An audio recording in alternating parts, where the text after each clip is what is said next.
Baik, tidak mudah kemudian untuk sekali lagi mendapatkan suara dari para tenaga kesehatan karena resiko dari kemudian bersuara juga berbeda-beda. Masing-masing tenaga kesehatan bisa saja menghadapi surat peringatan hingga mungkin teguran keras begitu dari pihak manajemen atau pihak lain. Nah, saya akhirnya berhasil bertemu dengan salah satu tenaga medis, tepatnya dokter spesialis paru.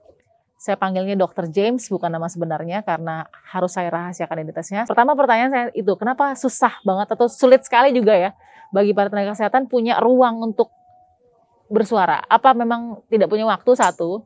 Atau kedua, bingung juga harus kemana sih yang tepat sasaran? Gimana Dr. James? Pertama yang tadi benar, karena kita sibuk menangani pandemi ini emang waktunya tidak terbatas. Jadi waktu untuk mencari sesuatu atau mencari hak kita juga sulit.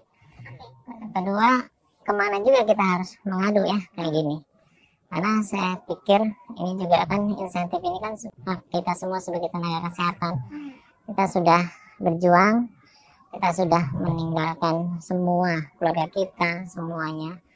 Dengan risiko yang cukup tinggi juga, tapi kita tidak cukup dihargai dengan insentif ini. Tapi ternyata kenyataannya sulit untuk mendapatkannya. Kita juga jadi bertanya begitu ketika kemudian ada SK, keputusan Menteri Kesehatan nomor 278. Itu sebenarnya dokter langsung tahu gitu atau gimana sih dok? Saya kan dokter swasta ya, mandiri, jadi bukan bagian dari pegawai negeri atau ASN. Jadi saya cuma dengar-dengar dari grup sesama dokter aja. Kalau kita itu sebagai tenaga, khususnya dokter spesialis paru dan tenaga kesehatan lain itu dapat insentif dari pemerintah. Nah kita anggap itulah. Alhamdulillah gitu ya, bersyukur juga. Tapi tidak terlalu berharap banyak karena mungkin ini sulit mungkin sampai ke detail setiap nakes itu dapat, karena kan penghitungannya juga susah. Kalau dapat bersyukur, kalau enggak ya buat apa, yang penting kita kerja yang baik aja dulu. Seingat saya dalam SK dokter spesialis ya itu harusnya mendapatkan 15 juta rupiah. 15 juta per bulan. Berarti kalau 2 bulan harusnya 30 juta. Iya. Tapi dokter mendapatkan Sekitar 24 juta. ada pertanyaan nggak dok pada saat pertama kali menerima 2 bulan itu? Ya pastilah, saya bingung ini dipotong apa, tapi tidak ada pemberitahuan baik pun dari rumah sakit atau dari pihak-pihak terkait. Udah kita dapat, di pikiran saya tuh berapa bulan sekali atau 3 bulan sekali atau tiap bulan saya tidak tahu. Tapi dokter James lebih seperti kayak bertanya itu khawatir ini kemana insentif nakes. Kalau baru dari dokter spesialis paru saja, dokter James sudah ada yang dipotong seperti itu tanpa penjelasan. Bagaimana dengan yang dokter lain? Ada mungkin cerita dari teman-teman? Oh, cerita dari teman-teman saya banyak sekali. Banyak yang bahkan belum dapat sama sekali dari bulan Maret itu. 8 bulan. Jakarta. Di sekitar tempat di teman saya, teman seangkatan saya. Oke.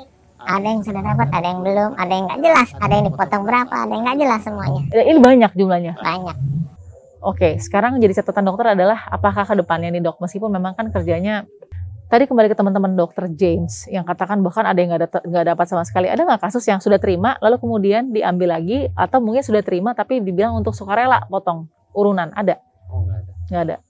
Jadi yang banyak kesamaannya dengan dokter kasusnya seperti apa? Kasusnya udah masuk ke rumah sakit. Nah dari rumah sakit biasanya sudah dipotong atau sudah diatur sama mungkin pihak manajemen. Mungkin dalam pemikiran benak saya salah satunya untuk pemerataan di setiap tenaga nakes untuk Medis dan non medis. medis dan non medis. Tapi apakah semua dapat yang non medis juga? Nggak dapat. Kalau secara pribadi sebenarnya dokter setuju nggak sih pemerataan yang diajukan dengan cara dipotong di depan begitu oleh misalkan pihak manajemen? Sebenarnya Sebenarnya sih setuju aja, karena kan kita juga sama-sama korban ya, sama-sama terjun ke lapangan pada saat pasien-pasien COVID itu dirawat.